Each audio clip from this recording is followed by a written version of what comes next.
How's it going? That's going all right. How are you? I'm good. Good. I'm good. Good. It feels weird to say that. I am. That's great. So what is the funniest thing that happened to you this week, or you noticed this week, or you thought about this week? Probably sitting outside drinking a cup of coffee, and this guy was shooting heroin into the outside of his calf, and then this other guy came out and he was like screaming into his cell phone. And like right before all this happened, I was just enjoying this is a great morning. I'm coming to the end of this wonderful run on this play. I'm going to be back with my lovely wife and my kids, and I can't wait for that. And I was feeling so serene. And this guy was screaming on his cell phone. And I usually don't say anything, but I just went like, buddy. And he just goes, oh, okay, sorry. He just took 2 steps over and started screaming again. And I just appreciated that he actually acknowledged that he was being loud, but I also understood that whatever he was yelling about was super important. He was yelling in a different language, so I could tell that it was... it really mattered to him. There was something of that was time sensitive was happening, but he was still courteous enough to know. It was he switched out of his language. I think it was Korean. It was going, he's gonna go like that. I said, buddy, and he goes, perfect English. Oh, I'm sorry. And then he just stepped 2 feet over and he goes,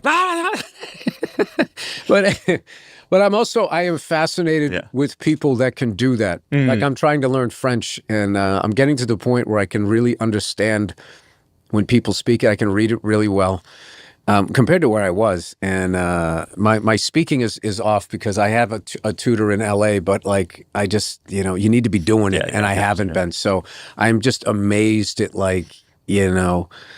when I first came here, I was living on 97th and Lex, which was, going into Spanish Harlem. So people's ability, Puerto Ricans, like their ability to just fucking just boom.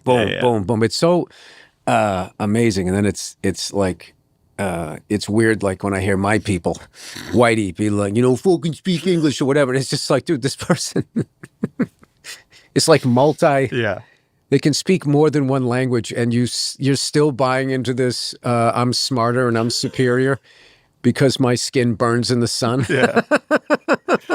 So I'll make this brief because I know you don't love receiving compliments, but I want to start this off with a compliment, which is I'm really excited to talk to you right now because I loved your most recent special. And as a person who's been following your career for over 20 years, it feels like this culmination of a lot of things you've been working on, a lot of topics you've been talking about, a lot of issues you've been trying to get through. There are jokes where it feels like it's things you've talked about, but the perspective has completely switched. And it's really satisfying as a person who's followed this whole journey. How was that something intentional? Were you realizing that like, oh, this can be almost like a mirror image of a lot of things that I was doing? No, it wasn't. It's just how I've been working on myself.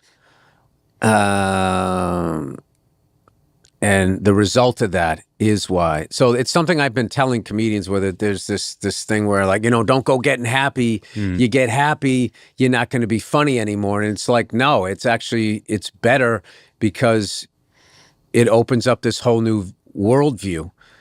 So you're not just like doing the same thing the entire time. You have to keep like, I feel, incrementally changing each year. So there's some sort of forward momentum to what you're doing. And then what happens is people notice the change. Like you have a positive reaction to it. I have people that I left behind who are still angry and, misogynistic and blah, blah. I'm not saying I still don't have a lot of issues with women. I do, but even then, it's not them. It has to do with other stuff. I just keep going back and figuring out what it is. So anyway, like I get like, I definitely have like this fall off of the stay angry bro guys that I had, and it's like they're not fans. And like, I just think like, well, hey man, I hope you're not angry your whole life. Because I was on my way to doing that, and I don't want to be that guy. So, the old me, if somebody would have said that, I would have been like, well, fuck you. I'm doing what I want. But I can still, even as the person saying you're not as funny as you used to be, I can still have empathy going like, I know what he's saying. Yeah. It's like, don't Don't go to the light because I'm not ready yet. Mm-hmm. Stay here in the bar with me thinking all of this like negative stuff. And it's like, I don't, I don't want to be the Pied Piper of that. I did it. And, yeah, I don't want to be, my tombstone. Here lies Bill Burr. He was angry. Like my one fucking life that I had, I did that. So, and I'm also realizing that everybody, it's kind of what it is. You have your shit you have to work out. That's your life sentence, whatever thing that you're doing. There's a few jokes where you can see that, but one that I thought was really interesting is the first joke in the special, which is about being more agreeable with your wife. And I noticed you talked about how it's a breakthrough, and I was listening to you on Conan's podcast in 2018, and you go, this week I had a breakthrough, which is I realized I'm just going to say yes to whatever my wife said. So that was 7 years or so before the special. And that was coming from a place of anger. Yeah. And that was passive aggressive, being like, so evidently what I have to say means fucking nothing. So because I didn't know how to like talk like that stuff out. I will say, the joke that's really resonating with men and hopefully with women is talking about how many sad men there are out there. Like, I don't, and like the amount of men that relate to that, the amount of men that are married and are lonely and they're sad and don't feel appreciated. And like the whole like vibe of all of that is, the thing is like, it's usually based on the woman's happy wife, happy life kind of thing. So you just sort of like, it's a mixer, and you just sort of down here, and their stuff is up like that, and like I just feel like as an adult, if you're asking me to be responsible for what I'm doing that's making your day less enjoyable, you can't just be free to do whatever you want. Like I talk to a lot of married guys, and I go, what's funny about most married men is you exist on about 3 or 4 compliments a year. You know what I mean? Yeah. And there's not like a given, I don't know what that is, but like there's this funny thing on Instagram I saw where this woman was going around randomly complimenting men, and the fucking first like look of shock on their face, because women don't approach guys like that, but there's also this funny thing of like, wait, I remember what this oh, that's a compliment. You know what I mean? And it's like, I feel like there's gonna be like wherever I am mentally, where I'm like open to kind of seeing like, all right, what I'm bringing to the party and how I'm messing up. I don't think that's a big ask to ask the other person, and that's kind of where I am with my wife right now, which is this really cool yet difficult place, because you have to like revisit the stuff that you were doing, because it's weird. There's this stuff that you knew you were doing, and then there's this stuff that you didn't even know you were doing, and then it's like really embarrassing. You're like, oh my God, I was doing that, and that made you feel that way. And like, I am like absolutely crazy about my wife, and I'm 21 years in, and I'm I can't ever imagine her not being in my life. And like, she's like beyond my wife. She's like my buddy. Like there's no one out there that I vibe with like her. So that's been what's been really been hard about this play, is it's really been difficult on our vibe because she's holding down the fort. I'm out here lonely. She needs the support because she's doing everything out there. I'm lonely and I'm looking for something. So, it causes like, but what about what I'm going through? And then we got to be like, all right, what are we doing here? What are we doing here? So we kind of came up with this running joke of like, when we started discussing things, if it gets heated, we just go like, we're not fighting. Are we fighting? And it's so silly, which I think is one of the magic components of my relationship with my wife, is that we are both ridiculously silly people. And that helps us reset a lot, but it also helps us to avoid a lot of big issues by like, and now here's the joke. Hey, okay, let's keep it up. Let's keep it up here. But it's interesting because it's like, it makes one, as a person, I rewatch all your specials, and a lot of the early specials were when you're still first just dating before you got married. And it was a lot about these fights that you would have, or your perspective on it, or, there's jokes about, you describe you don't want to get married because you don't want like this sort of psycho robot who's just like has plans for the day, or the jokes about and that was all about women, but it had nothing to do with that's them. why I was wondering. It's It was what it was I always wanted to be married. I always thought I was going to be married at 26 and have like fucking 5 or 6 kids. Like if I wasn't fucked up, that's what would have happened. But instead, I was fucked up, so I became a comedian. And then what I did was I then met a bunch of other comedians, and we were all like, messed up kids with all of this trauma, but it was relatable. So you got sucked into this world that made sense. Yeah. But it was like when I go back and I just think of the things that we talked about, we were kids. Like as much as you're an adult in your 20s, we were kids.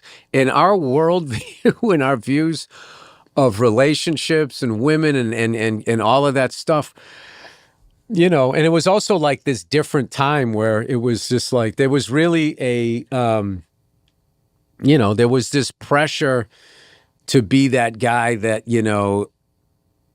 didn't care, and like a woman couldn't hurt you and all of that stupid bravado stuff. And it was like the nuts running the nut house. So none of us could help each other. In fact, in a lot of ways, I think we made each other, worse before we all got out of it. But what I am proud to say is those of us who got out of it, one of those, like one of the biggest success stories is this comedian, Robert Kelly, who I really think in a lot of ways sets the bar for being a father, like how involved he is in his son's life versus the way he was brought up. And he's one of those guys, you talk about me changing. Like Robert Kelly has probably been like 6 or 7 different people since I've met him, and each one was a better version of himself. And, we lived together when we were both at our probably most toxic, and we almost killed each other a couple of times, but none of that happened. We laugh about it now, but like I look up to him a lot as like when I think about being a father. He's an amazing, amazing, amazing father. Do you regret any of those jokes? I think about no. Yeah. How do you I don't, because I have because it was honest. It was where I was. I've never gone on stage and wasn't joking around something, unless I'm just being like, there's also being absurd or whatever. You're just saying something ridiculous over the top. But like, I don't regret those because that's where I was. And if I didn't do that, then what you're seeing me do now wouldn't have like this nice arc to it. And it's like, I feel like somebody who came up like I did can watch the whole thing and see a way out, hopefully, because, the things that happen to you when you're a kid can really, adversely affect the one life you have to live. And then the worst part is, you think, well, I'm not as bad as what happened to me, but you don't understand, like, and your idea of where the middle is, I would say like that's going on with politics right now, where it got so fucking crazy left. What's going on now on the right feels like the middle. And it's like, no, it's just boiling water on the other side. We need to have the depressing thing about traveling is you just meet everybody and everybody's sort of chill and cool. And then you watch CNN and Fox News and it's like, it's like, this is not an accurate depiction. And it's like, are you doing this on purpose to destroy the country? Or is it because there's so many channels, cable is dying, that you need to just show people running around with their heads on fire to get somebody to stop and watch it and get clicks so you can get advertising so you can keep your fucking pool? Sorry, that tangent took me on. I'm trying to remember what I was going to say. I do that a lot. Don't blame yourself. It's okay. You were talking about when I went, when I go back and I look at my stuff, do I regret the things that I've said? Listen, you're always going to regret things that you said, but you can't obviously, I know now. I mean, I regret betting the fucking, whatever. Yeah. Like if the Super Bowl this year, you would regret betting the Chiefs because the Eagles were going to fucking kill them. Right? Yeah. So there is that, but it's just like, you can't beat yourself up for being human. Yeah, I think the question that was the dumb thing when they would do those witch hunts. I went back 3 years in your fucking Twitter account and found out that you said something. Oh, did I make a mistake? Yeah. Was I in a bad mood that day? And you went back through 3 years? That's a pretty good run. Well, I think about, like, ultimately what you're saying is it's about empathy, and specifically you have empathy for, like you have the joke about, I think it's in an early special where you say something like, where are the wives you can just dump your day out on, right? Or you have the joke about, they say you can never... See, that's still funny because it's so absurd. I know it's so absurd, but like... And I was also being absurd back then, and then I was learning to be a comedian. Yeah. I'm still learning. So I was also learning like the skill of pushing people past what they wanted to hear, getting them to still listen, and then landing it somewhere that wasn't, oh my God, this is going to just be the most ignorant thing ever, and landing it somewhere else. So I was learning how to do, like, specials aren't just specials. Some of them are transitional. So someone will be like, oh, I really liked, Paper Tiger and then Red Rocks, but blah, blah, blah. We kind of guerrilla shot that thing, to be honest with you. But like someone was like, I wasn't quite as good. That was more of a transitional thing. Like to get, because I was in the middle of undoing a lot of stuff about myself. So I was, or whatever. Someone like Red Rocks better than Paper Tiger. I'm not saying, whatever. Yeah. Everybody always has like their opinions. But there's specials that are, you're catching somebody, sort of mid-stride, like they haven't planted that foot or where they're going to be. So, like, I'm excited about my new hour that I'm writing because this one is, it's more of my self-examination, but like my worldview is like it's apolitical and it's trying to bring people together. I'm trying to do the opposite of what's going on out there. Because it's really disturbing to me that like states don't like states. Like this is feeling like we're going to have a civil war if we're not careful here. And like when I was growing up, everybody hated the Russians. Now people hate California or Florida or New York or Texas. And it's like, guys, same team. You're on the same team. People can have different opinions. You know what I mean? And I don't know. I think what this country needs right now is a leader. And are you the leader? No. Okay. No. I don't mean that. I'm talking about politics. Got it.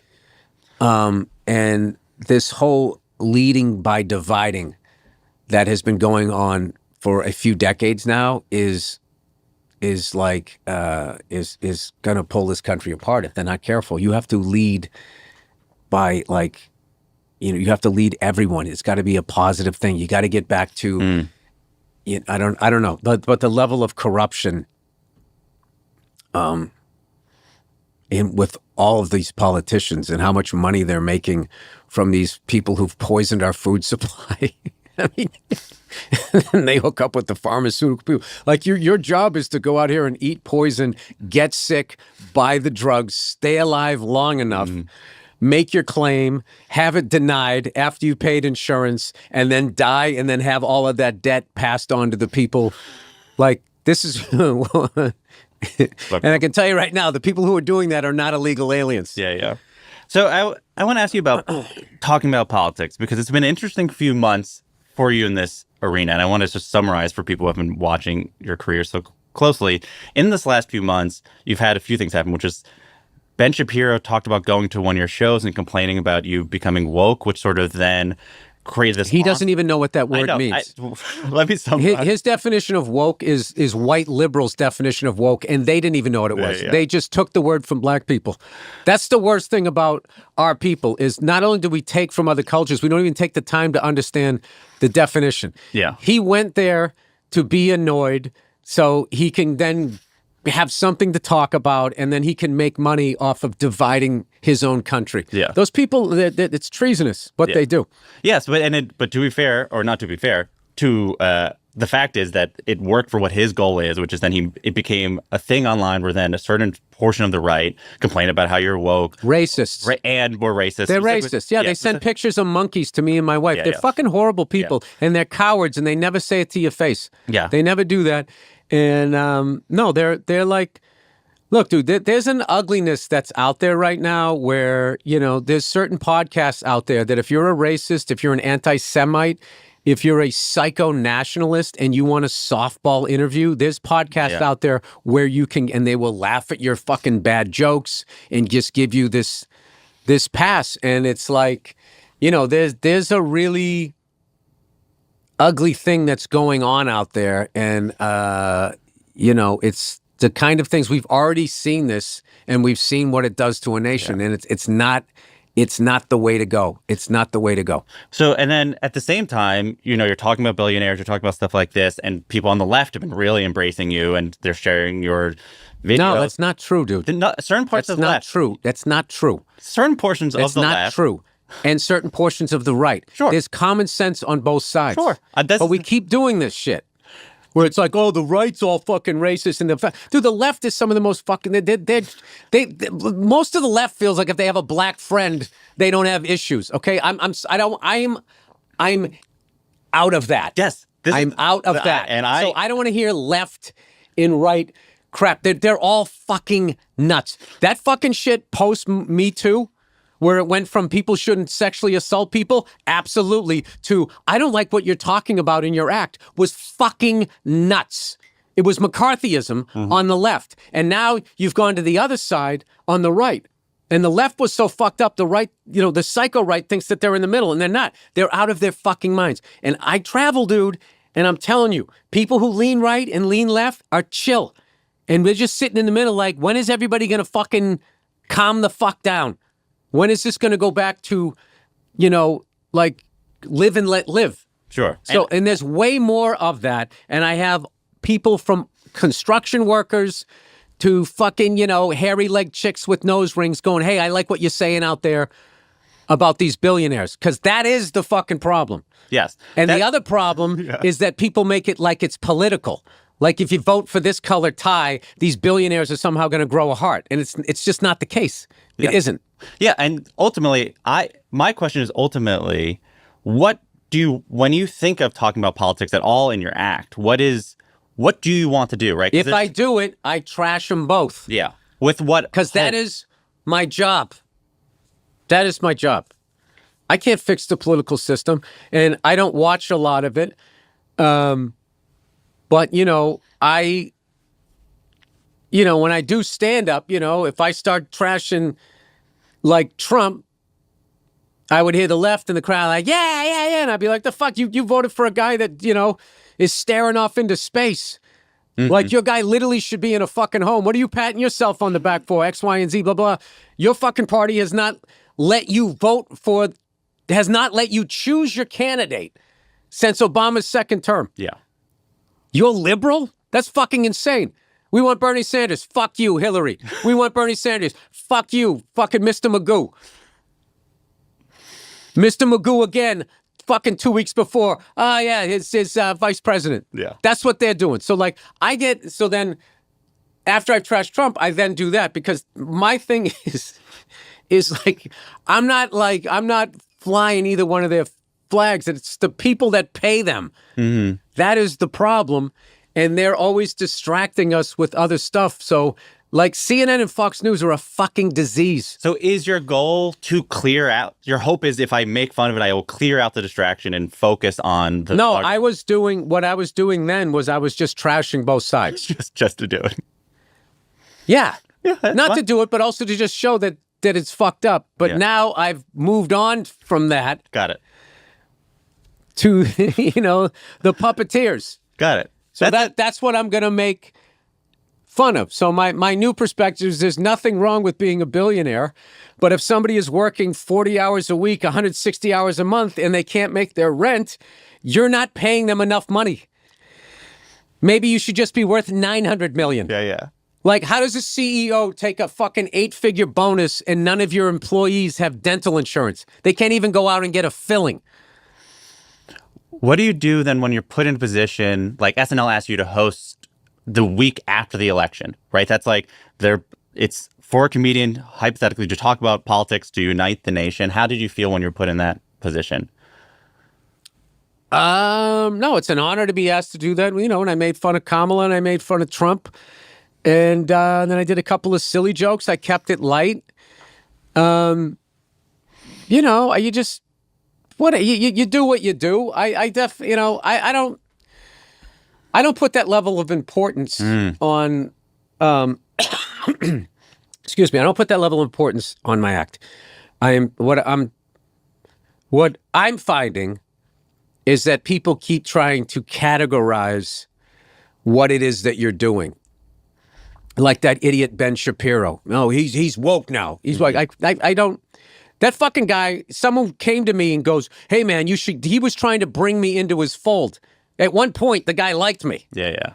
You know, and then when I didn't, then all of a sudden I'm a fucking asshole. I mean, I'm supposed to look at that guy like he's an adult. Do you feel misunderstood if people take you words one way or the other? No, I'm not I'm deliberately misunderstood. Got it. So people are like, it's like a catcher trying to make a ball a strike. So they try to, and everyone does it. It's not just people with radio shows and podcasts. It's like fans do it. Like one of the funniest things ever is so many of my bits are online, which is great promotion to sell tickets, but the names of the jokes, they name them. I was going to ask. And I'm like, that's not the name of the joke. That's not the perspective of the joke. I've seen people that teach comedy classes saying, you see what he's doing here and what he's doing. And it bothered me at first. And then I'm just like, what do I care? It's just like, there's fucking songs that I listened to for 40 years and I thought they were about something. And then I hear the artist go like, no, it wasn't a... Like, do you know, I just saw something, I don't know if it's true, but that Buffalo Springfield song, what is that? Stop Children. Everybody thought it was about Vietnam. And then the guy, no, they shut down the whiskey that night. And there was cops down there. And it was just sort of about this little rock club in L.A. And it's just like, oh, I thought your song was about what I cared about. Yeah. It was about what you cared about. Like so all the directors of every movie that use that to overscore shots of kids protesting. Have you seen that guy on Instagram where he says every movie becomes better if it ends with Bruce Springsteen's Born to Run in the credits? Oh my God, it's amazing. It's like the end of the Shawshank Redemption. It's so funny. And, Tim Robbins is on the beach and Morgan Freeman's coming up and these two friends. And it's just this really like, wow, what a journey we just watched. And there's Max Weinberg. And it always works. And there's something about that song that makes me feel like I just watched one of those great coming of age movies in the 80s that I watched with all of those actors, from my generation. So, you're talking about the billionaires and politician stuff. What do you feel, and podcasters, what do you feel about politicians and billionaires who've appeared on podcasts of your peers to try to leverage comedy for their own goals? Oh, dude, it was before that. I remember the first time I saw a president go on the Tonight Show. I thought it was cheapening The Office. It's like they never did that. Like when they used to run for office, they would have the debates. And they wouldn't even go on Meet the Press. So, but I just feel like now that everybody has a camera and blah, blah, blah, it's just so all over the place. I just think the landscape of it has changed. All I can say is personally, I would never do it. I would never have somebody come on that's running for fucking president with my intellect. I'm not going to sit there and be like, what's your foreign policy? Like I would be like within 3 minutes, dude, what was your favorite Super Bowl? And then people would be like watching it going, I like that Super Bowl too.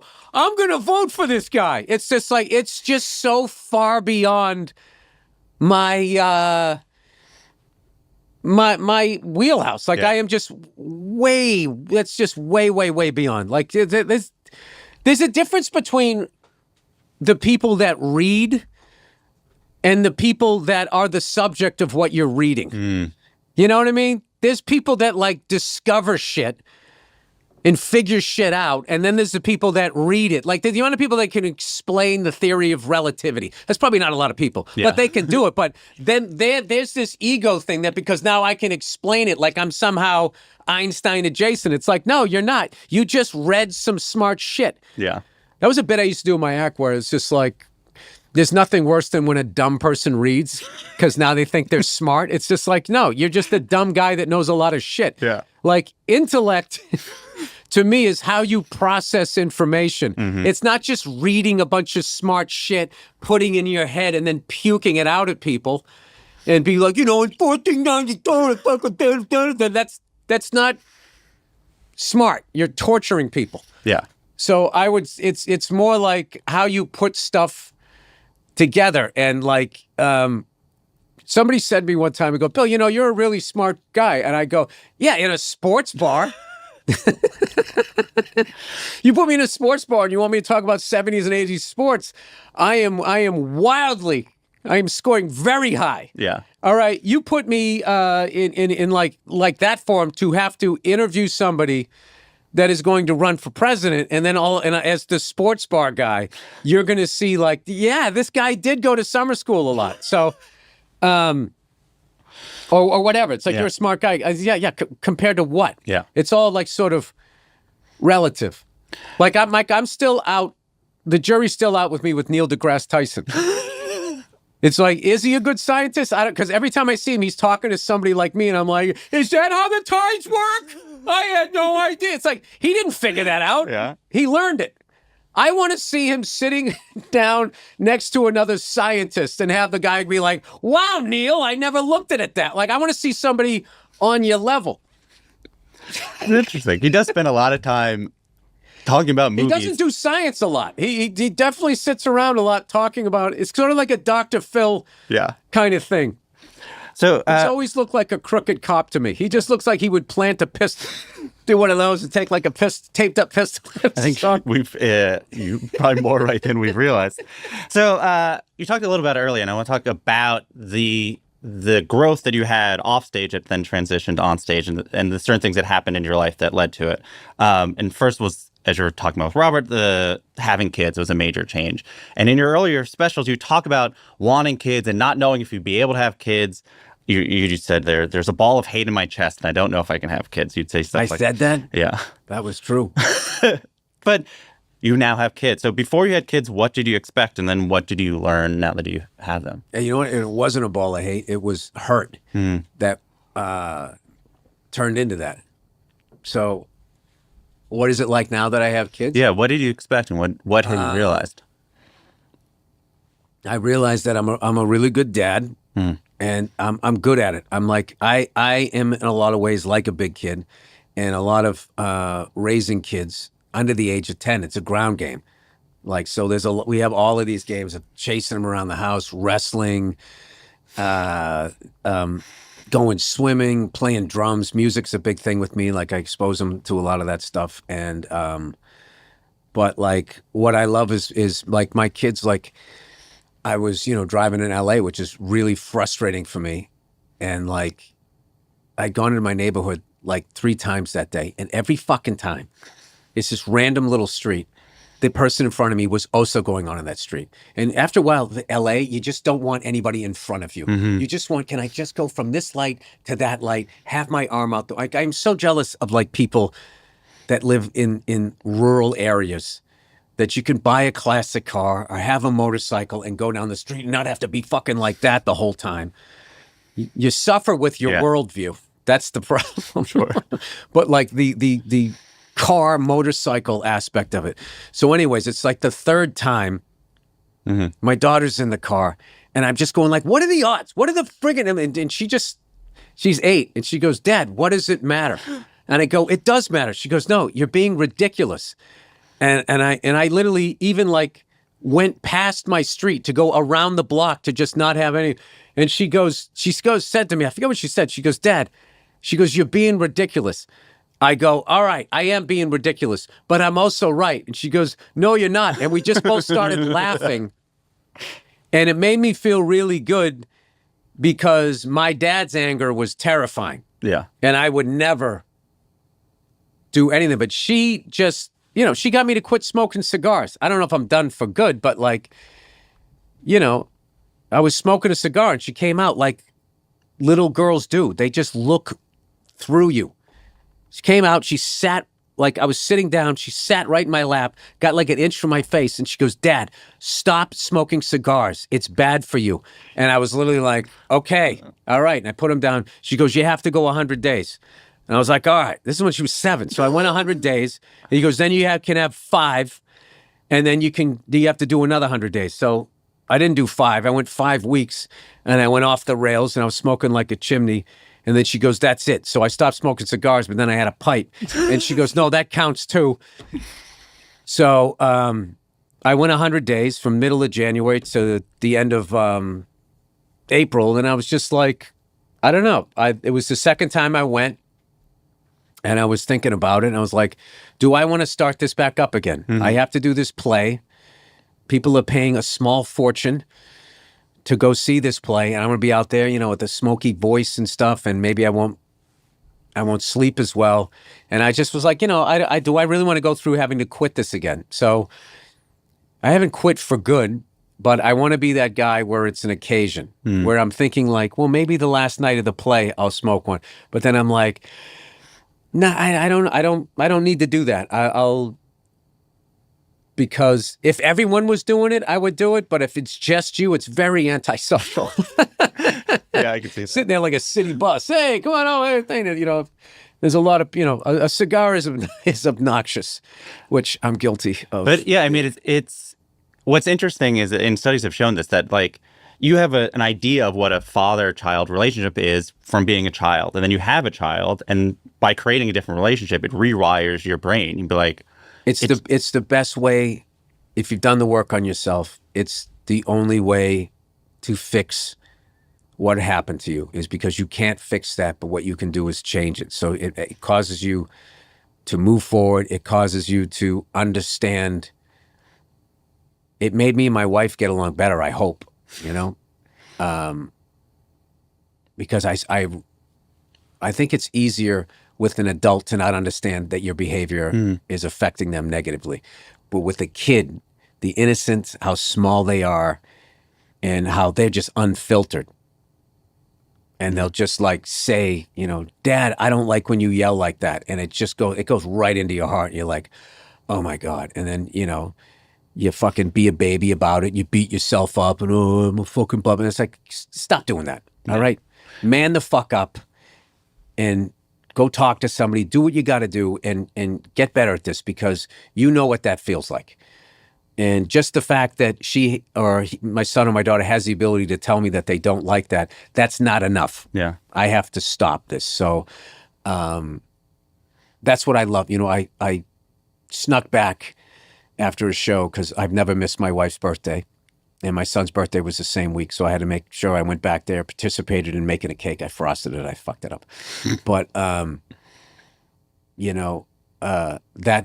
going back, one of my favorite things that happened when I came back, other than seeing my family, was that ride with my daughter and her. Like, I was upset and then she had me laughing, but I just loved, I was like going like, look at how cool our relationship is. Mm-hmm. And like, I knew she was right, but I was being an idiot going like, I was also kind of right too. And she's going like, no, you're not. Why would you get upset about that? Like, and then I just felt this feeling of euphoria of like, oh my God, she doesn't have what I have. Like, this isn't going to bug her. She's free of that. So I always view it like The Exorcist, like when the devil got in the priest and then he jumps out the window and kills himself, like it dies with me, which is also stupid because the devil could just go go into somebody else. He just sort of killed himself. Is that why, for the most part, like, you had kids and you didn't do any material of like, oh, raising kids is so hard, this thing's annoying. Like there's a expectation that some might have of like, oh, Bill Burr has kids, get ready for him to complain about all the things comedians have been complaining about having kids. Right. Is it a thing that you actively either don't see or like actively have avoided? No, I love having kids, and I like when I hear some new music or I hear a song and I go like, oh man, I bet my daughter would like this song. I bet my son would like this song. And like my wife has like completely, we have like overlap, but she has completely different musical tastes. So like my kids know, I can't pick like a really deep artist that she like, what is some of that stuff she listened to in college? Like there's so much stuff that I discover and she goes, oh yeah, I was listening to that in college. I'm like decades behind. But she'll just play like really like, like she grew up on like you know, the hip hop R&B from the early 90s, like her teen years. Mm-hmm. And so she has all of that. She has all that cool college music. She has all of that stuff that, you know, by then, you know, I was in my 20s and I was like a comedian, you know, so I missed out on all of that. And so she has all of that. And then I have all like the 70s and 80s, you know, rock music right through like, you know, Queens of the Stone Age, and then like, you know, Russian circles and some of the other stuff that I listen. So they're hearing all of that. And like that, like that's the cool thing as like a parent. And then you just, you know, you don't guide them. You just sort of vibe with them and see what they like and what they, you know, or like, you know, I pitch to them and stuff, and I deliberately have them go on both sides of the plate, right and left-handed, you know, and they're like, I don't like going to left-handed. This feels, you know, I started them all both off left-handed. So it'd be their stronger side because they were right-handed, and just having that. And that's good, I think, for brain development and just little tricks like that. Okay, let's do, you know, we're throwing with that right hand. Let's do 10 with the left, and you turn it into like a game. But I don't know if this is like true or not, but I feel like you're giving them more access to using this thing. And, you know, and I just, I have a real sort of like honest thing with them where, you know, stuff happens at school. You know, I'm not going to get into it, but I'm like, hey, you know, if that happens again, you know, do X, Y, and Z. Well, I'll get in trouble. And I go, well, not with me, you won't. I'll actually be proud of you. You got to stick up for yourself, you know? So like things like that.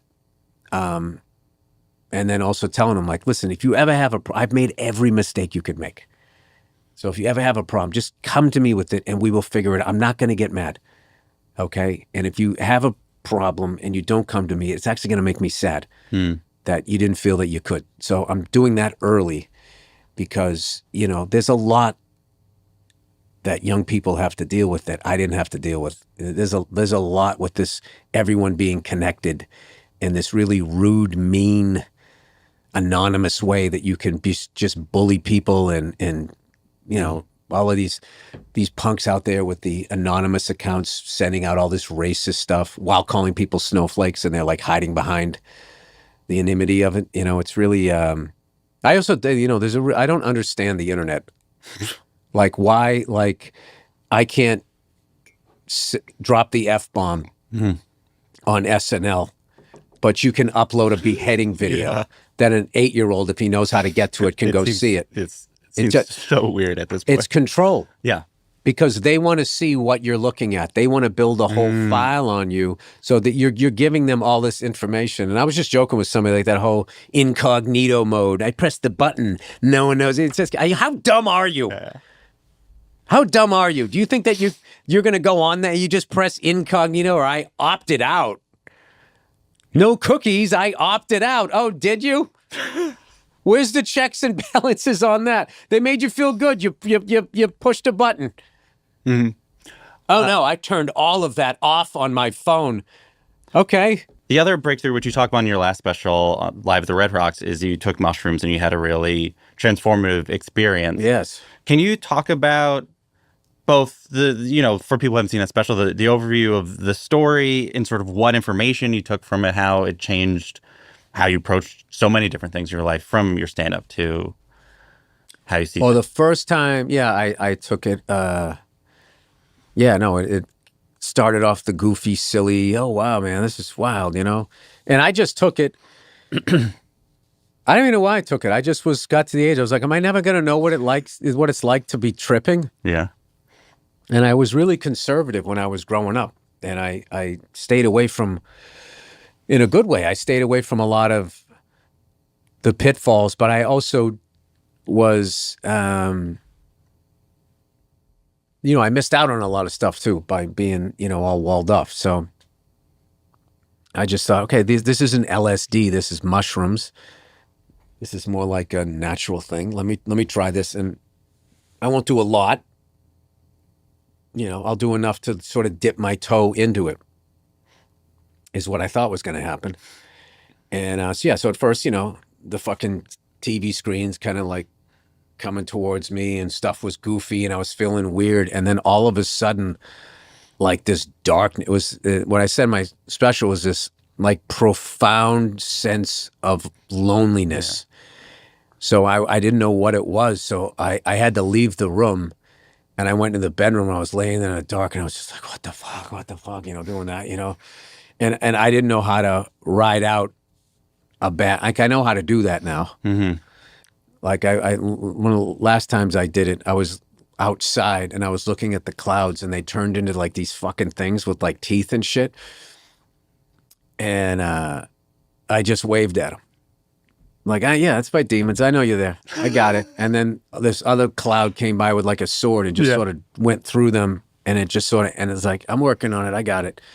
It was funny because my wife afterwards, she goes, I saw you waving at the clouds. What was that? I said, they kind of turned into these demons that will, hey, yeah, I know. So anyway, I didn't know how to get out of it.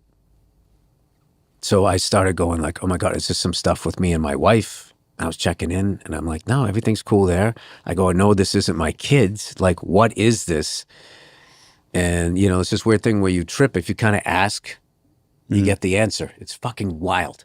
It's like someone else is talking to you, but I don't know if it's your brain. I don't know what it is. But I said, what is this? And the answers was, this is how you felt growing up. And I was like, and that was just this watershed moment because how I dealt with my upbringing was I convinced myself I didn't care. Like that was my, if it was an old school sitcom and there was a catchphrase my character would have, it would be, I don't care. I don't give a fuck. I fucking hate myself. Like those things, for one reason, it would always like, I think in the shower, or like things that happened to me would come out in the shower. And I think it was because I was standing still where I wasn't moving around and everything. And then, and I would just think about stuff. And then I would just be like, I don't give a fuck. I don't give a fuck or whatever. And it turned out I did. So then it was this weird thing for like 10 days. I was who I would have been. It was so weird. I was like chill. I was happy. Nothing bothered me. And I was like,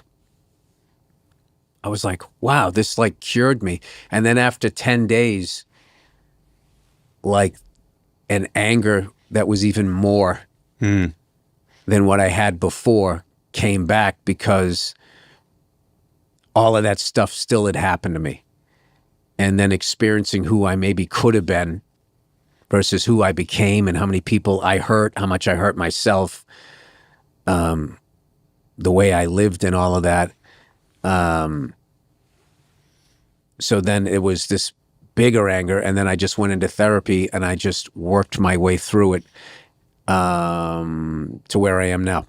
Yeah. What's amazing is you tell that story in the special at Red Rocks. You told that story at Fenway, I believe. Like you're getting more personal at a time where you're playing the largest possible venues in like the history of stand-up.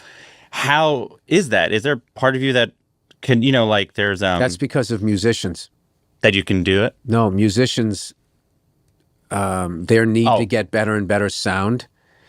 Because I remember seeing like the Rolling Stones at like Sullivan Stadium where the Patriots played, and the sound wasn't good. And they were like this big, you couldn't see them. But now they have it so dialed in that as much as you're doing these giant places, your pacing is still the same as doing like a comedy club. So it's way more impressive to watch it than to actually do it. It's not, because I remember when I did this tour for this radio show, the Opie and Anthony show, and I remember doing the Worcester Centrum, and I was so excited, like, oh my God, it was either the first or second, I think it was the first concert I ever went to. I saw Judas Priest with Dokken opening up, and I think I saw Dice Clay there. And so to be there on that stage was like, I can't believe, if you ever told young Billy Burr he would be there. And I remember, and this was mid-2000s, and that was when comics, when you played a place that big, it's like, dude, you got to slow down. And the sound would go out, it would slap off the wall, and then it would come back, and you'd hear what you just said. And it was like, you ever get like one of those bad cell phone calls where it does that? It was like that while doing stand-up. So that has all gone away. Like they figured all of that out. And like when I did Royal Albert Hall, if you ever go to Royal Albert Hall, it was this prestigious thing to do. But I guess musicians used to complain because the sound would be bouncing all over everything. But now when you go in there, you look up, it looks like they have mushrooms hanging from the ceiling. They figured it out. The Forum is unbelievable. Madison Square Garden's unbelievable. Like the sound, what they've done with technology and video screens and everything is you can turn them into these like intimate settings. So you can actually take them on a ride, where before when you played those big places, you had to be big. It had to be like, it was, you had to be like Hulk Hogan, like playing to the last row of the Pontiac Silverdome, in this little fucking ring and in these big things, to try to play to the back row. You don't have to do that anymore. So, so getting back to your question, it's like, that's how you can bring people on those rides and those bigger places. And also there's, what I'm talking about is not alien to people. It's a lot of people have gone through a lot of the things that I've gone through. And even if you haven't, it's interesting to listen to. Yeah. As I was thinking back, there's a video from 2003 you did The Moth, and you were talking about bringing a girlfriend home to see your father. And I don't want to talk about that because you know what the thing about that thing was?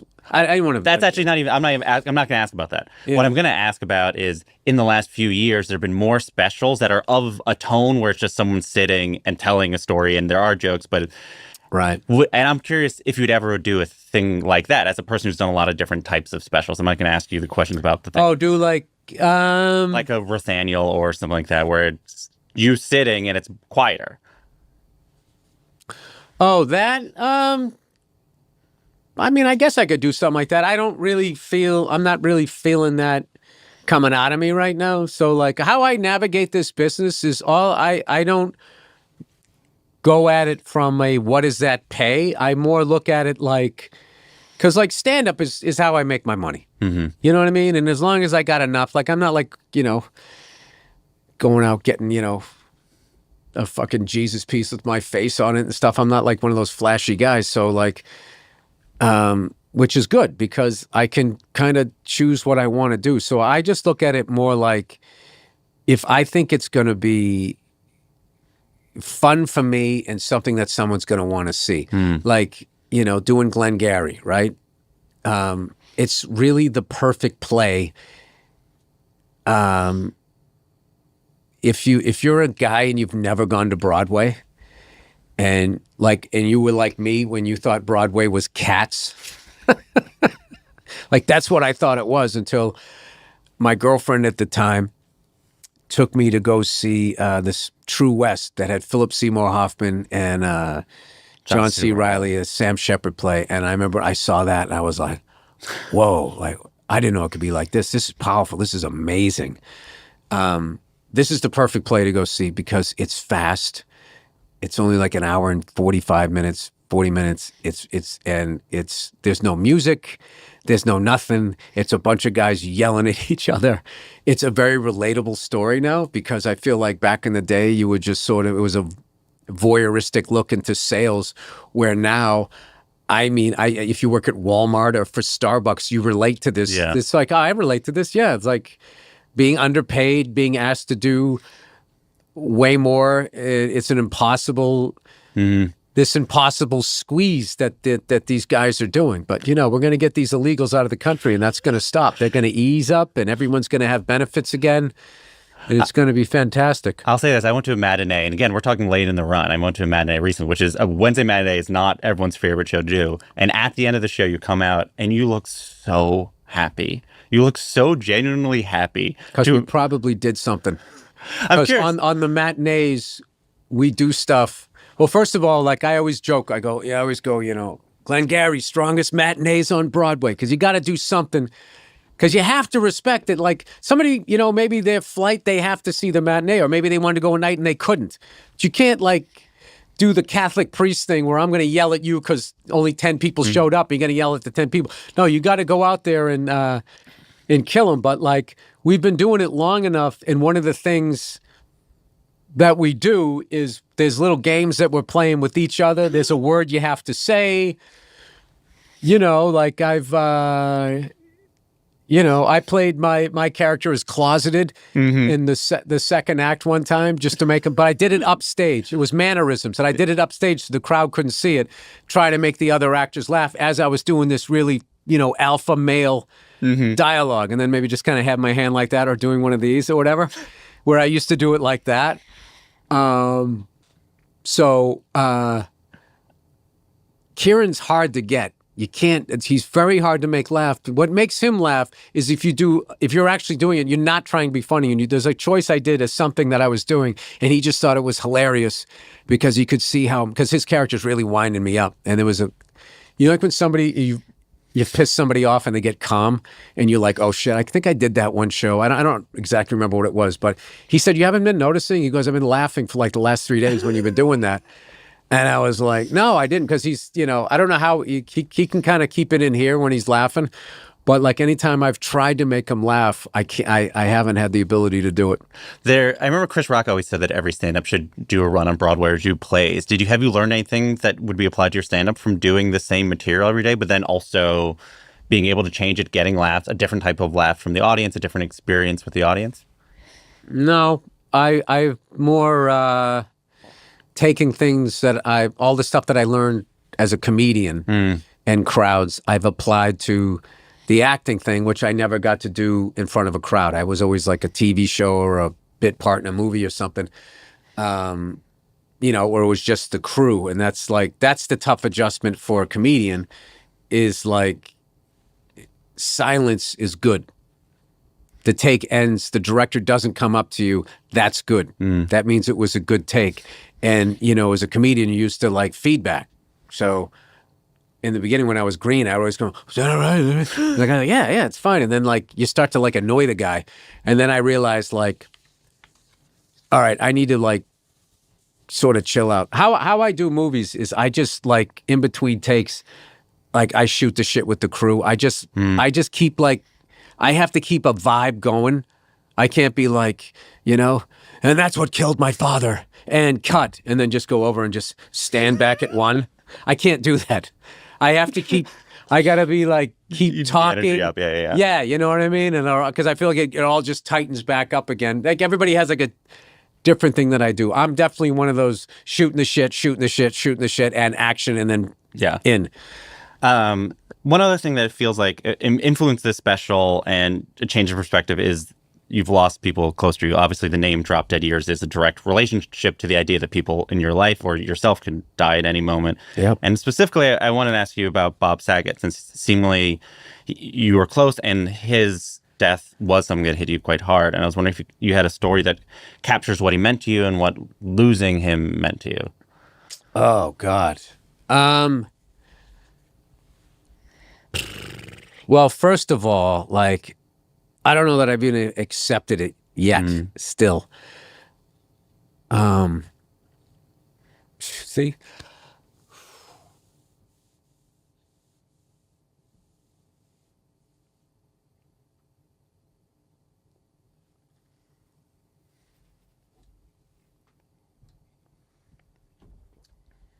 Yeah, I mean, that's just always going to be sad. So, try to talk about it. I appreciate it. What I did like about it is he would like when he was texting with you and you would be making jokes.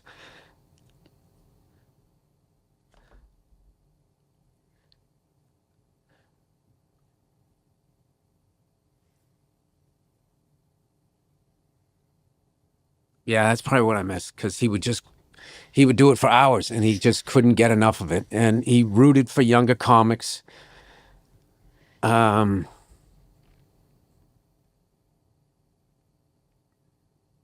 that was a fucked up day.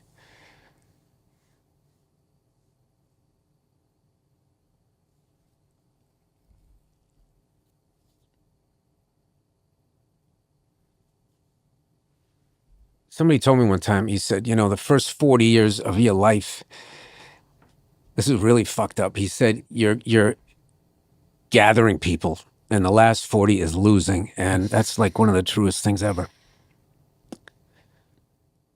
So, but how you beat that, I feel like, is your purpose as an older person.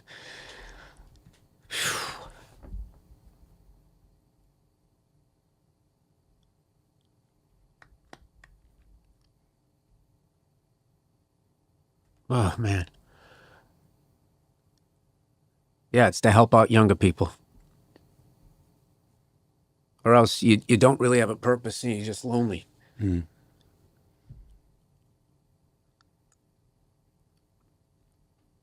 Did you feel... So, yeah, that's the Bob Saget. Yeah. Did you feel like he helped out you when you were a younger comedian?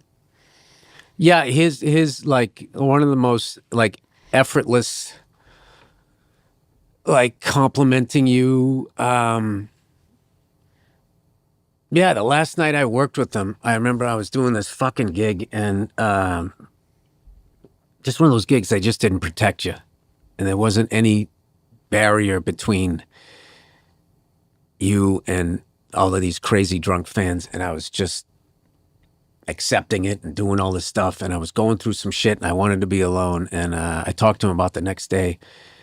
And see, one of the few times I ever heard anger in his voice, where he was like, no, fuck that. Fuck that. You tell them if you need something, you fucking say, you don't have to fucking do that. Da, da, da, da, da.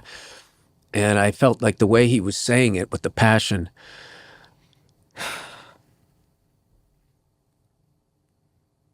was something that he had gone through. Mm. So, yeah. Thank you for sharing. Yeah, he looked out for you. I appreciate you telling me that story. All right, now what do you want to talk about? So, you appeared at the Conan O'Brien Mark Twain Prize. Yes, I did. What was that experience like? Terrifying. In what way? I've shied away from doing those things because I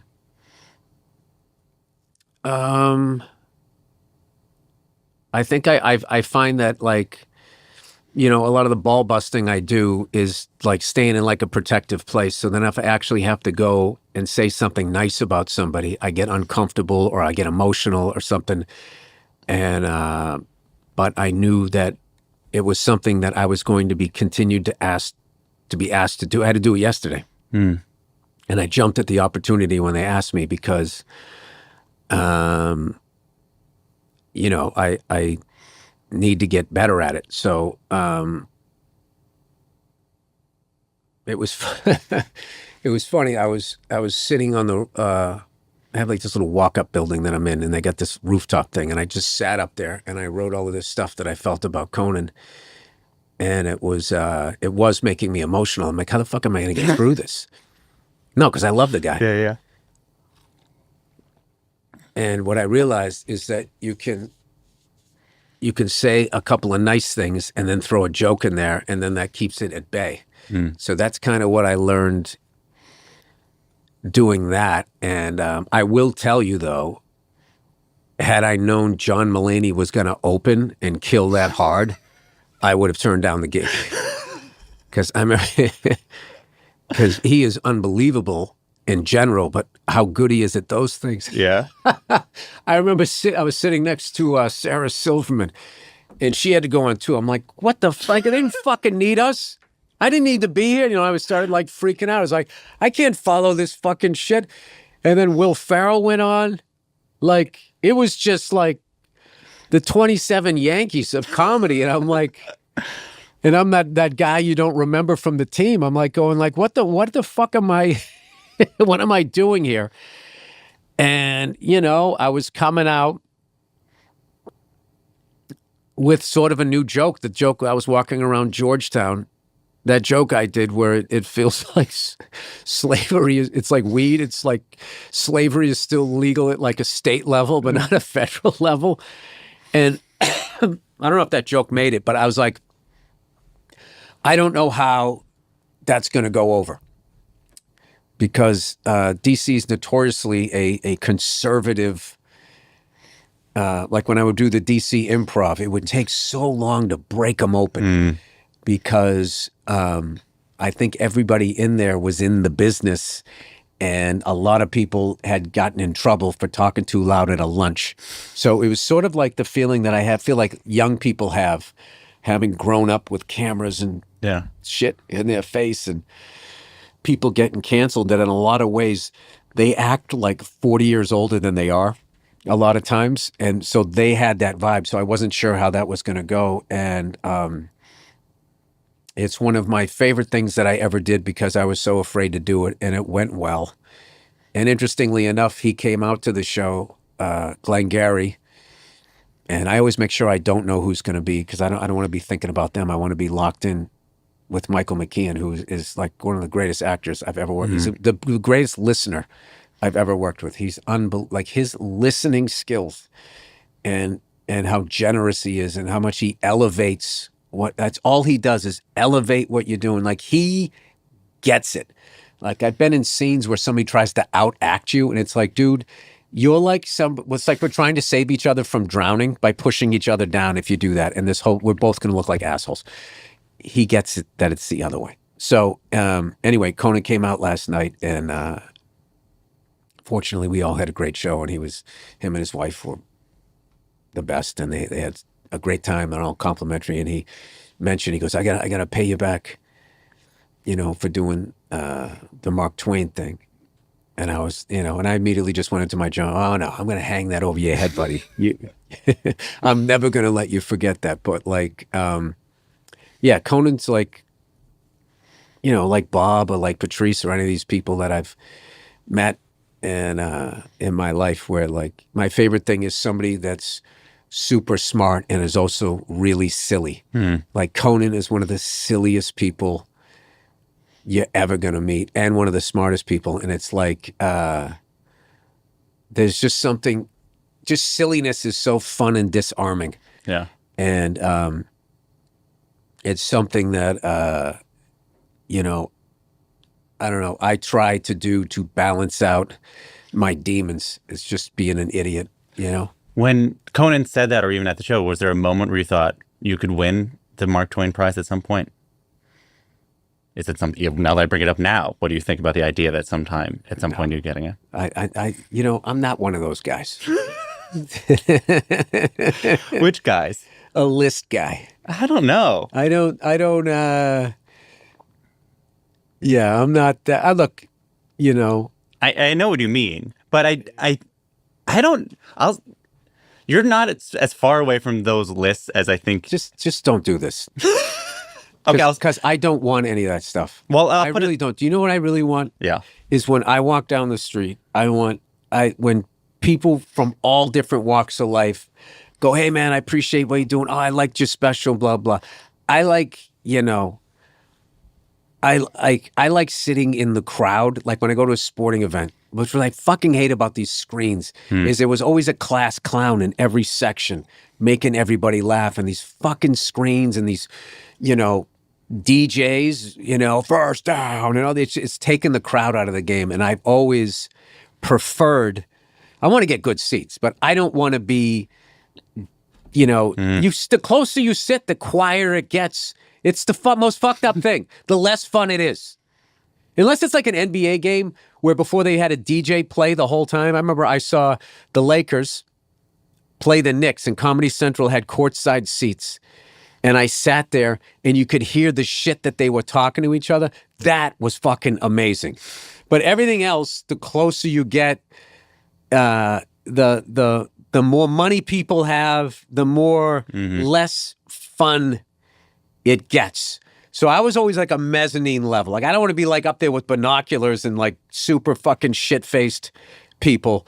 But like, I felt like the alcohol intake, the view, everything was like mid. Yeah. I like the mid, whatever the second color row seats are, that's what I like. And I can't imagine sitting some fucking place and listening to 10 of your friends, making them fly across the country to say nice shit about me. Are you really a friend at that point? Why would I do that to you? I don't know. Maybe that's the next thing you have to grow to is accept the Mark Twain. If you win the Mark Twain Prize, I'm playing the Beacon and a bunch of people is showing out. That's good. That's good. No, I'm still inherently a shy person, believe it or not. I like, I like to get on a mic, say what I have to say, but then when the show's over, I'm cool to just be a wallflower and, slide back into the Homer Simpson, back into the shrubs. That's fair. And observe. So now it's time for the final segment of the show. It's called the Laughing Round. It's like a lightning round, but because this is a comedy podcast, I call it the Laughing Round. These are shorter, easier questions. Do you have a favorite joke? Like a street joke? The most recent one that I saw was I loved it. I just talked about it on this podcast before this, doing a press tour here. But like, I loved the simplicity, the efficiency of it, and the fact that they didn't even say the name. And like, so many T-shirts aren't funny. This guy was walking down the street. And he had a T-shirt on. It just said, "Is he dead yet?" And I just bursted out laughing. I bursted out laughing that the fact that they didn't even say who he was talking about. I knew he was talking about the hopelessness. Like the hopelessness of like, and it took me back to being a kid, and you were all under like the rule of whatever crazy adult and whatever they had drank or smoked that day, and you're just in this station wagon of like, is it over yet? Can I go to my Legos now? Mm-hmm. Can I just go outside and go climb a tree and fucking sit there and stare off into space and weird out a couple of squirrels? Like what the like it was just so.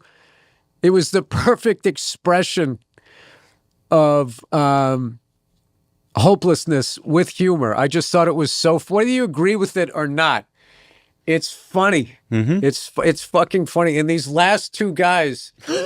Joe Biden and Donald Trump, it is just endless hopelessness. The two of them, it's just so fucking hopeless.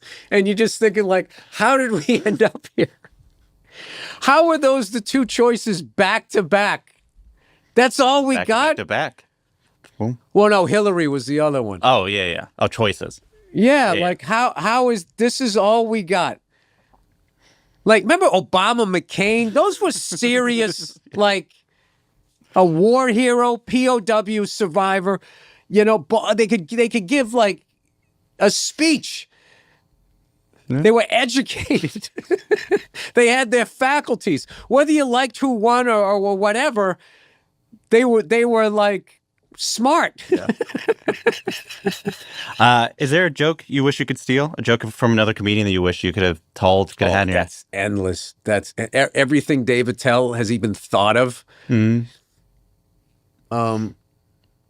I'm nervous to quote the jokes because I don't know if somebody has documented them yet, and I don't want to burn their material. But like, area. Oh my god, I would. Yeah, I mean. Dave Attell isn't like you know what's funny, because I'm a storyteller. What I love is the joke writers. Dave Attell, Todd Barry, Mark Norman, and then like younger kids. This is kid Robert Powell III. I'm trying to put together this thing to do a special with him. He did the Patrice benefit not this year, the year before. Just an incredible comedian. And then there's other people that are like performers. Like the first time I saw Fortune Feimster, I saw her at the OR at the Comedy Store, and she just like blew me away when she was talking about this childhood friend that she had a crush on, and she didn't realize, that maybe it was more than a crush, and just the way she did the joke, and it was like the punchline. When she screamed, "because she's my best friend," it was like Chris Farley level power. And I was just like, because I'm still a huge, huge fan of stand-up. Yeah. And as an old guy now, I get so excited when I see somebody young and I know they're going to be great. And you're like, it's going to be all right. Like this generation still likes jokes. Like, it's so funny. Like, because I feel like now that the economy is bad and like, ticket sales are, it's hard. People are hurting out there. And I feel like the industry will be like, people don't like stand-up comedy anymore. Like, that's how they look because they're so, like, reptilian. Yeah. And it's just like, people don't like to laugh anymore.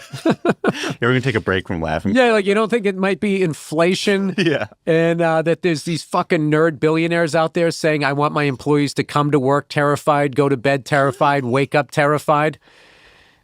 I mean, you don't think it's that, then they're terrified to go out and spend any fucking money, but let's blame the clowns. Mm-hmm. Do you have a short story of an interaction with a legendary comedian, living or dead, you're willing to share? Oh.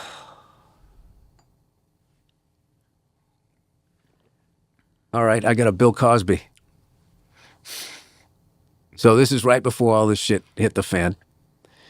So I was doing the Garden of Dreams at the theater at Madison Square Garden, which is a legendary place. Eddie Murphy did the Raw special there.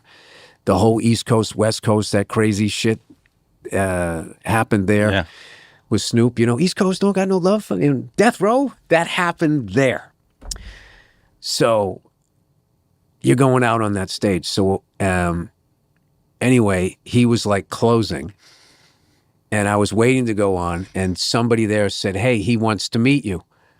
And I was like, oh my God, I cannot believe this. This is Bill Cosby, right?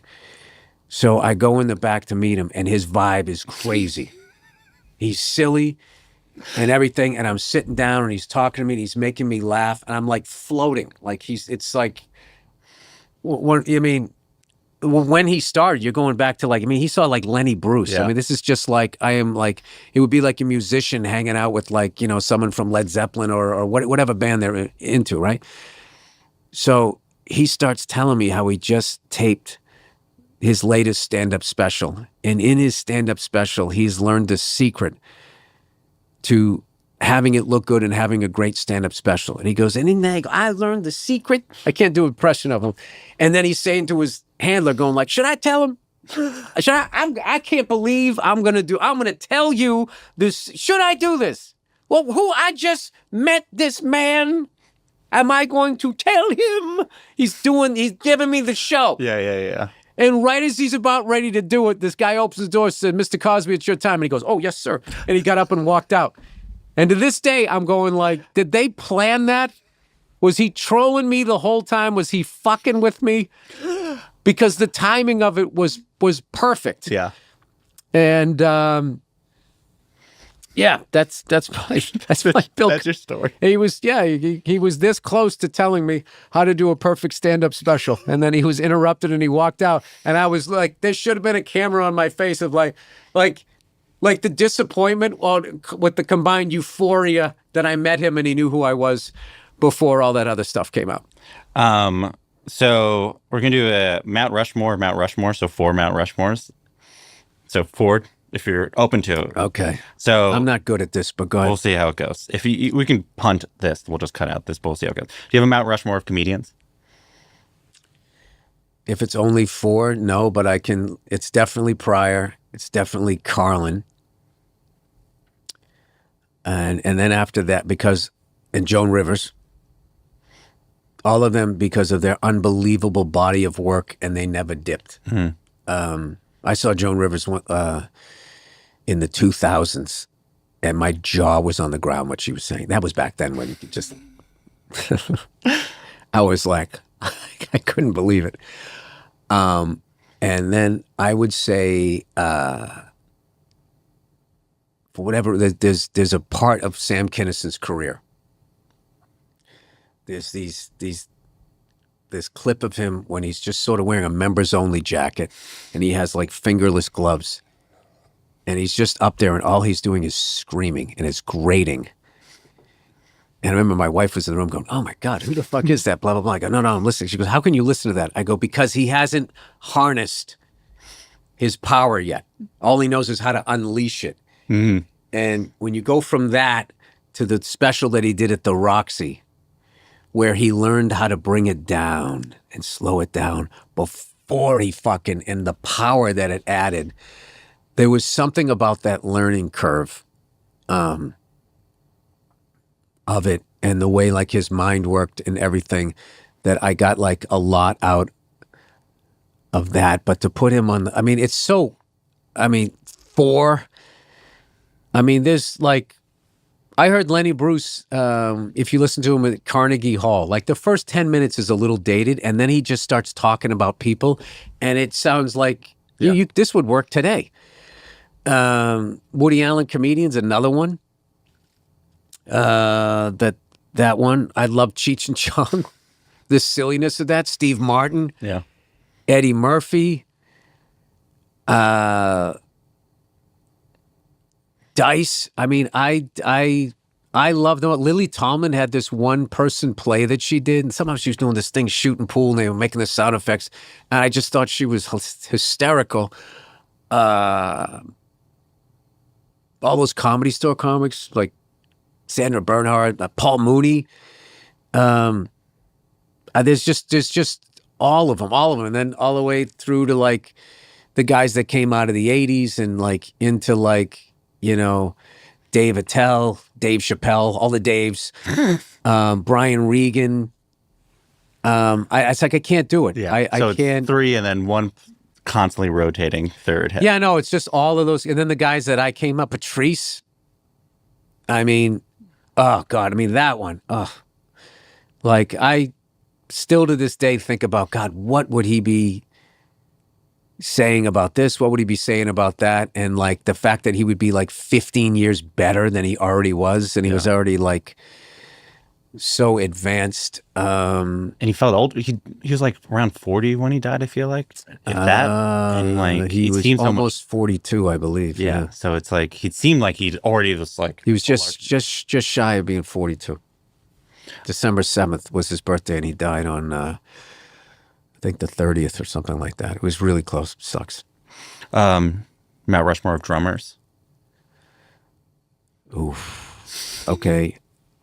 Tony Williams, Elvin Jones, John Bonham, and then everything else is open. Everyone from Steve Jordan, Vinnie Colaiuta, all the James Brown drummers, Clyde Stubblefield, and then like Alex Van Halen, Vinnie Paul, Dave Grohl. Dave Grohl. You want to hear something fucking amazing? Dave Grohl, he did on a Killing Joke, Death and Resurrection show, is one of the sickest drum grooves I've ever fucking heard in my life. And I got to talk to him about it. One time I was at something and he was at it.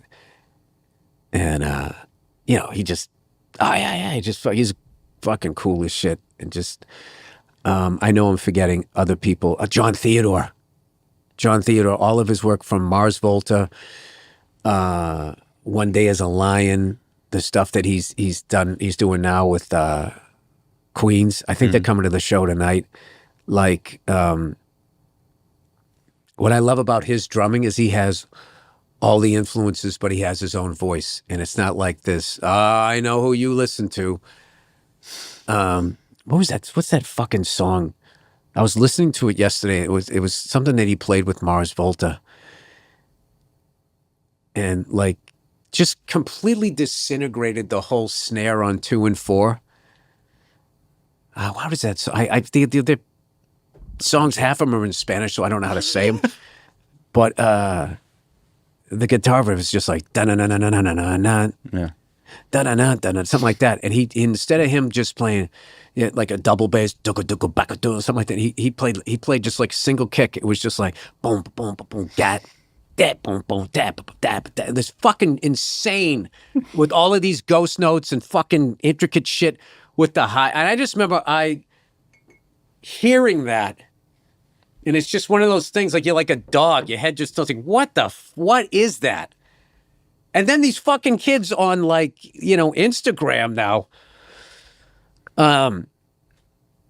all those young black drummers that started in the church, like they're the perfect melding of everything. They like usually there's the chops guy and the groove guy, they're all of it. Yeah, kids who have access to all. They can play for the fucking song, or if you want them to go Keith Moon in further outer space than Keith Moon, like Oh, fuck. There's another guy I was just thinking of. I forget his name. Getting old. I forget the names. You know the guy who sings Dreamweaver? He just passed away. Like, listen to that album. Listen to the Adam Nussbaum or somebody played it. The drums. Like, I love the 70s sounds drums. They're really dry. And I hate the 80s sound. So funny because I came up in the 80s and that whatever the fuck they did compressed it and then the reverb and it, which I heard was an accident in a studio. I think Peter Gabriel accidentally stumbled. Some mic was on. My drum teacher, Davey Litch, was telling me about this. Said there was a mic on or something, was an accident. And they're like, oh my God, that sounds amazing.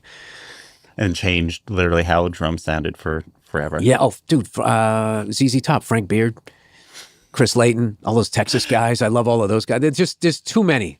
There's too. I know. I thought these would be shorter, Matt. Oh my God, Steven Adler. Oh my God, how did I forget him?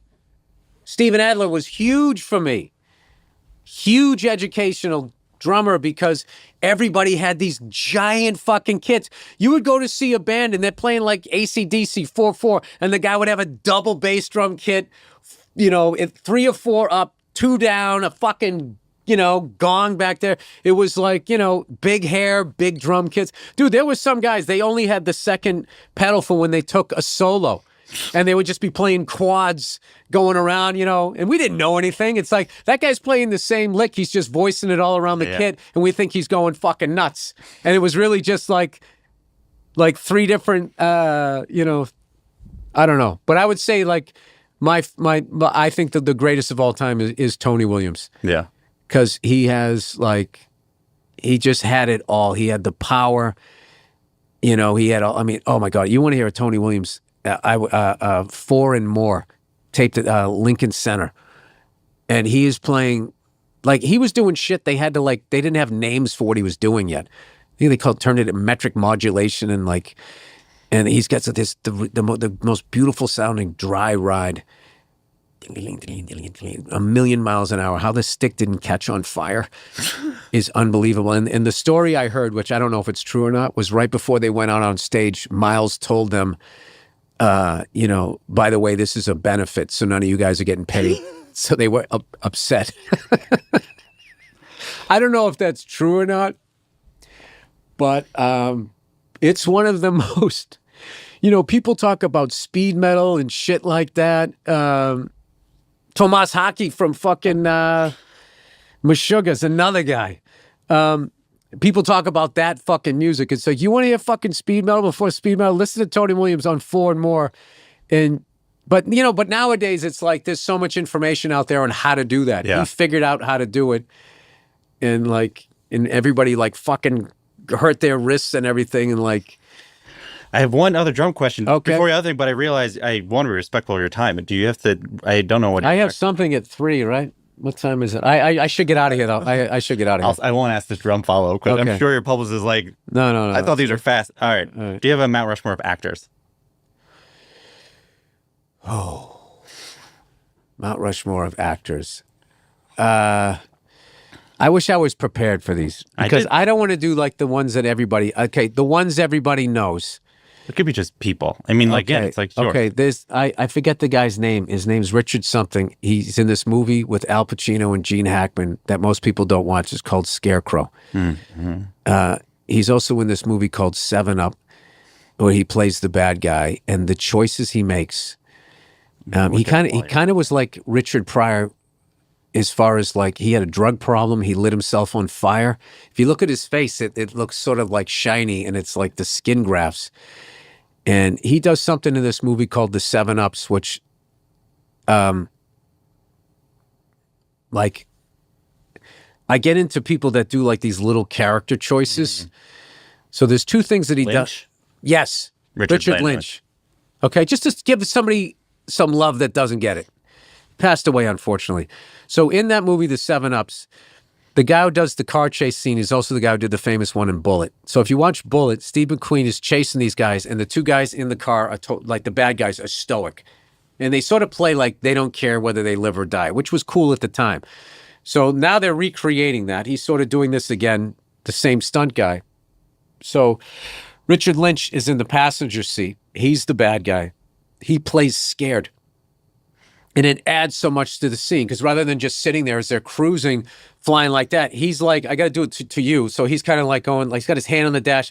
He's kind of looking at the guy like, dude, what the fuck? You know? And it adds to the danger of it that these guys actually care about their own mortality. And then the powerless position that he's in. Because the other guy's scared, he doesn't want to go to jail, but at least he's at the controls. Sitting there in the fucking passenger seat and not putting your fucking foot up as you're driving through a bunch of kids playing in the street is not even human. He played the human side of it. There's another choice that he makes when he's running from Roy Scheider.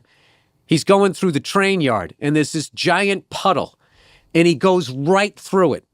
Now, as an actor, I'm thinking like, oh my God, he did that every take. His fucking feet are all wet. That must have sucked. But if you're running for your freedom, that's what you would do. And then Scheider comes in after him. He goes around the puddle, which is what a cop would do. Like, I'm going to get this guy and give him jail. I'm not getting my fucking feet wet unless I can see him. But this guy, it's just like, he's running for his freedom. He doesn't give a fuck what's in the way. And just little things like that. Oh my God, John Turturro into Live and Die in L.A. He has this scene where when he figures out he's been ratted out, and I remember like I was watching it, and he went back on the couch. I forget what the line is. He's figuring it out. He goes, I bet that's the motherfucker. And he was so intense. That movie is unbelievable, and it's really hard to find, but. I think recently they just re-released it or whatever. But like, I just remember seeing that. Or like, I love Sean Penn in Carlito's Way with the balding perm and like just where that character went. And I just love that line, Pacino, lawyer. You ain't a lawyer, Kleinfeld. You a gangster. When the cop comes in, he tells him he knows everything that he's doing, but he's a lawyer and he knows he doesn't have anything, and he just sort of sits there and he just goes, dum dum dum. Telly Savalas in fucking in The Dirty Dozen. His crazy guy laugh when they're going like Franco goes in where the others have been, and then they're doing like Lee Marvin's point to all the things that they're going to do, and it all rhymes. And in the end, it goes, and then we all come out like it's Halloween. And he goes, and we all come out like it's Halloween. He does this high-pitched, crazy laugh, foreshadowing that he's going to fuck up this whole job when they get in there. That's 4. Sorry. Yeah, sorry. Long-winded. Right. Boston athletes. And then Boston athletes, I'll go through it quick. Jay Miller, Stan Jonathan, Rick Middleton, Terry O'Reilly. No, Cam Neely. All right. This will be the last one. We'll see. What's the best time you ever bombed? How? Awful or fun? Best. Whatever. It could be best because it was so awful. It could be fun because it was the best. I was doing a nooner at a college, and they had no idea there was going to be a show, and I went up, and I was being so aggressive because I was like, I'm going to get you before you get me. It was broad daylight. And I sounded like I was coked up at 3 a.m. And these 4 kids were just looking up, trying to eat their grilled cheese sandwiches and all that. All right. And I just remember I was like, I don't even think I was 12 minutes into the set. And this woman came up sheepishly and she handed me a note. And she goes, can you wrap it up in 5? I was supposed to do an hour. And I looked at her and I was going, am I still going to get paid? Because I'm contracted. She goes, oh, yeah. So then I felt bad. And then I just sort of wrapped it up. And then I sheepishly got off stage. And I go, and she goes, and I was like, sorry, was that like, she goes, yeah, no, it's all right. Like, I don't think that it just wasn't like the right thing. Sorry. And she was apologizing. And then I felt horrible. Because I went up there going, these fucking people, they didn't promote the fucking goddamn show and blah, blah. And I just fucking went up there and I was just chopping heads off of all of these innocent people. And they thought I was going to get up there and be like, we're back to school. Oh, isn't this crazy? Isn't this whacking? And I thought, I left there And I felt so bad because they didn't yell at me. Because I've been pulled off stage at so many fucking colleges. And I remember one time I did this one, and it was some Catholic school, and they said, don't curse. And I was so fucked up that I thought goddamn and Jesus Christ wasn't cursing. I thought curse was saying the F word and all of that. So I was like, hey, this guy comes in the goddamn thing for Christ's sake, whatever. And this woman was talking the whole time. The one who booked me is talking the whole time. So I get off stage, and she's just all like, really? They say to work clean. You go to a Catholic school and you say GD and JC. And I went right back at her. I go, really? I go, you book a comedian, you talk the entire time he's on stage. And we got in this big back and forth. That's when I was like, a young, angry man. And I can't remember most of those. I cannot remember most of those shows. I remember one time I was in the Upper Peninsula of Michigan. And rather than flying into like Milwaukee, I flew into Detroit, and I didn't realize I had to go up and all the way over Wisconsin. So it was an 8-hour drive, and I drove like a lunatic. And I remember I got on stage and I was doing this impression of Deion Sanders, and it was one of the hardest I've ever killed, and I've never been able to do it again. It was something that was that period where I was like, I want to come back, see, I got that dog still in me. And I can't remember. Yeah, it was... I think I saw every varmint this country has on my way up there. Just things ran in front of my car. I didn't even know what they were. I actually pulled over and tried to get retroactive insurance in Nationals. Like, what did you hit out there? I'm like, nothing, but I've seen every fur trapper thing that's run out in front of my car. I'm afraid they're going to hit the car.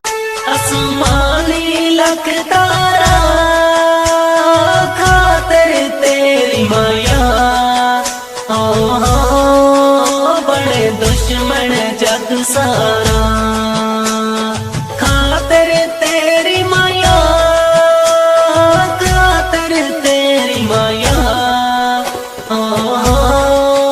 बड़े दुश्मन लोग साए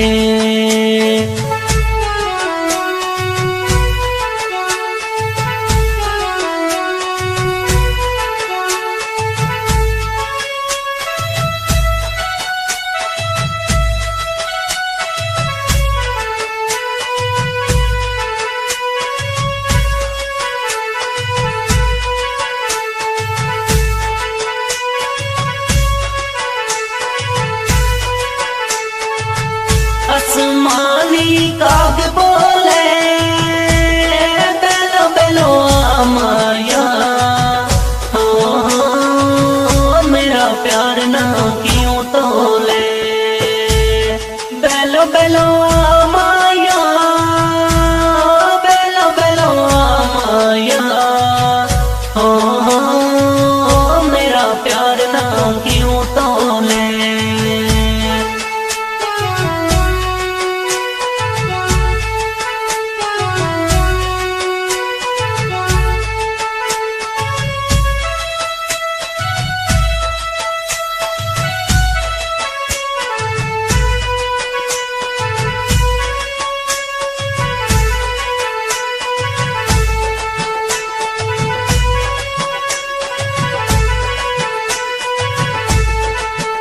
आसमानी बदल आया खत मेरा माया दो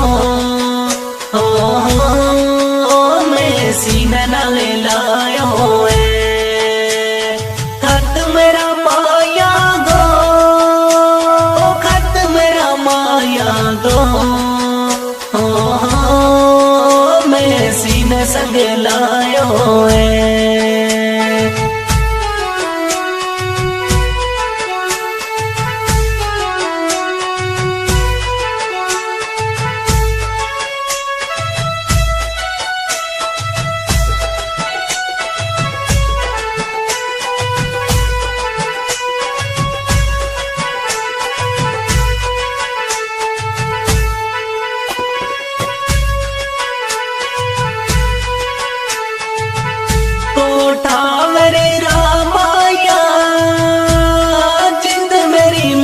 गई है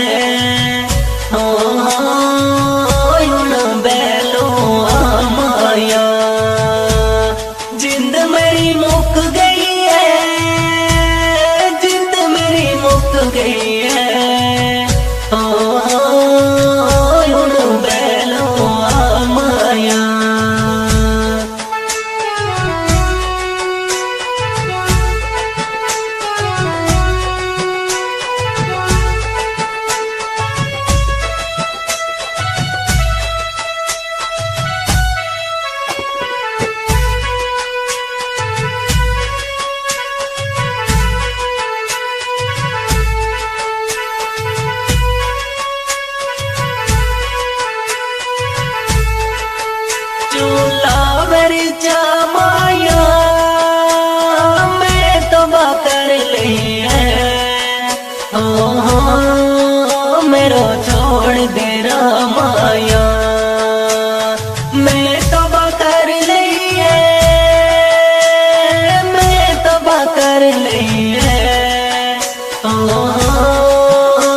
संग लायो है मंजूर तो खत आयो मंजूर तो खत आयो मैं सीने संग लायो है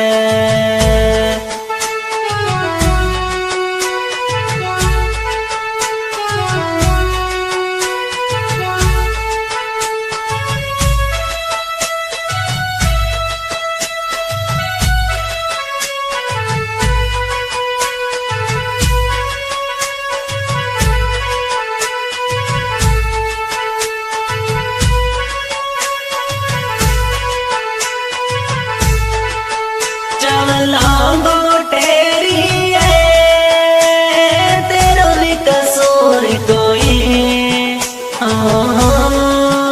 खोटी किस्मत मेरी है तेरो भी कसूर कोई तेरो भी कसूर कोई खोटी किस्मत मेरी है तेरो भी कसूर कोई तेरा भी कसूर कोई खोटी किस्मत मेरी है आसमानी लख तारा खातिर तेरी माया बड़े दुश्मन जग सारा खातिर तेरी माया तेरी माया बड़े दुश्मन लोग साए